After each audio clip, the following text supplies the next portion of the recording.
Dumating sa Senado kahapon ang 18 nagpakilalang dating bodyguard sa Saldico pero hindi sila dumalo sa consultative meeting ng Blue Ribbon Committee ng Gatchalian Block. Dadelay daw kasi sila sa pagpasok sa Senado ayon sa abogado nilang si Atty. Levito Baligod. Handa naman daw silang humarap sa pagdinig ng Gatchalian Block basta hindi pangunahan ni Senador Erwin Tulfo. May unang balita si Ian Cruz. Nagsisimula na ang consultative meeting ng Blue Ribbon Committee ng Gatchalian Block kaugnay ng flood control scandal nang dumating sa Senado ang nagpakilalang 18 dating bodyguard ni dating Congressman Zaldico. Kasama nila ang kanilang abogado na si Attorney Levy Baligod. Ito, ang invitasyon nila, hindi naman nila sinabing mag-QR code kami. Tingnan nyo. Pasado alas 10 ng umaga, nagpunta si Senador Robin Padilla sa session hall para hanapin ang mga dating bodyguard ni Ko. 10:08 ng umaga, nakita sila ni Padilla sa lobby na problemado pa rin sa QR code ng mga bisita. Bisita ko sila eh. Dapat yung bisita ng senador hindi hinaharang. Pupunta sila.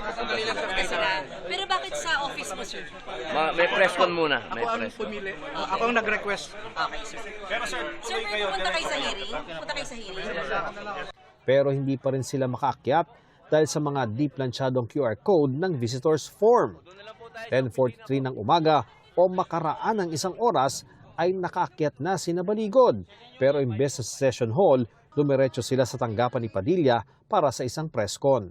Kasabay niya na isinasagawa na noon ang consultative meeting. Nakakadismaya na hindi po umattend yung 18 bodyguards, yung kanilang abogado na si Attorney Baligod at si Ginoong Mike Defensor dito sa ating patawag. Ito po ay opisyal na patawag. Wala man ang 18, tinalakay naman ang kanilang joint affidavit. Pinuna ni NBI Director Melvin Matibag ang anyay kahinaan at pabago-bagong testimonya ng mga ito. Ang core allegation na kas ang laman ng maleta ay madalas hearsay lamang. Hindi napatunayan ang mga alegasyon base sa ebidensyang iniharap. Walang sapat na personal knowledge, puro hearsay, walang corroboration at coordinated ang narrative. Si Senador Tito Soto, nakikisimpatya raw sa 18 dahil parang nagagamit daw sila sa naratibong gustong ipalabas ng gumawa ng joint affidavit. Nasingit ako somewhere along this makapal na affidavit na to. And then, nung magbigay ng sinumpaang salaysay, yung mga nabanggit noon, lalo na yung 5, hindi ako binanggit. Pero pagdating nung pseudo hearing, ay pilit tinatanong nung dalawang senador tungkol sa akin tsaka kay Senator Lacson. So, I actually sympathize with the 18 ex-bodyguards because parang nagagamit talaga sila. Nakakaawa eh. Dahil later on, baka sila sasalunan lahat ng kabulastugan ng ginawa nung nag-prepare ng joint affidavit. Dahil ilang beses nang nililinaw ng Armed Forces of the Philippines at ng Philippine Marines na hindi nila naging miyembro ang ilan sa 18. Mungkahin ni Senador Raffy Tulfo. Let me call on them 18 kargador. Kasi nga po, nagkakarga sila ng mga mali-maletang pera, sabi nga nila. Yun po talagang trabaho nila, taga-bitbit, taga-karga ng maleta. Consultative Committee meeting pa lang ang isinasagawa ng komite. Ayon kay Senador Kiko Pangilinan, hindi pa raw kasi nahalal ang ibang miyembro ng komite. The chairperson, as legislative practice will reveal, has from time to time been allowed by practice to hold consultative meetings, even if there is no quorum, even if the committee has not been fully constituted. Nauna nang humarap ang 18 sa pagpapatawag ng Blue Ribbon Committee ng Cayetano Block noong Huwebes. Pero ayaw itong kilalanin ng Blue Ribbon Committee ng tinaguriang New Majority, kabilang ang chairperson nitong si Senator Erwin Tulfo. It was irregular, a house show, as you may want to call it, a make-believe investigation masquerading as an official Senate proceeding. Kasabay niya na muli niyang pinabulaanan ang alegasyong dinalhan siya ng pera. Ito po ay walang basihan, walang katotohanan, ni walang naipresentang dokumento, resibo, o anumang konkretong patunay, kundi puro salita lamang. Hindi tayo narito upang magbigay ng hatol batay lamang po sa mga haka-haka. Narito tayo upang alamin ang katotohanan. Panatanghali, tinapos na rin ang consultative meeting para raw makatutok ang mga senador sa lindol sa Mindanao. Depensa ni Senador Padilla sa mga nagsasabing peke ang pagdinig ng kanilang paksyon noong Huwebes. Demokrasya itong bansa na ito. Kung ano sabihin nila, side nila yon. Ganun din naman yung sinasabi ng aming Senate President na ang nire-recognize na ay yung aming hearing. Ang abogado ng 18 dating bodyguard ni Ko, sinabing handa silang humarap kahit sa pagdinig ng Gatchalian Block. Pero tutulaan niya siya kung pangungunahan nito ni Senador Erwin Tulfo na inakusahan ng 18 na tumanggap ng mali-maletang pera. Sino ho ba ang nagsabi na natatakot ang 18 soldiers? Wala naman siguro. Siguro si Erwin Tulfo lang. Ang ayaw ko lang yung mag-preside si Erwin Tulfo as chair. Because that is legally anomalous.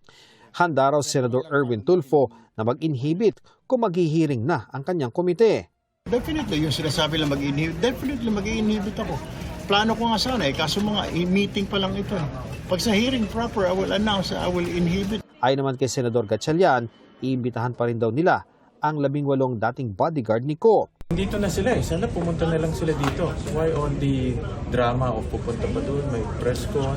Nandito na sila, this is the best venue to tell the truth.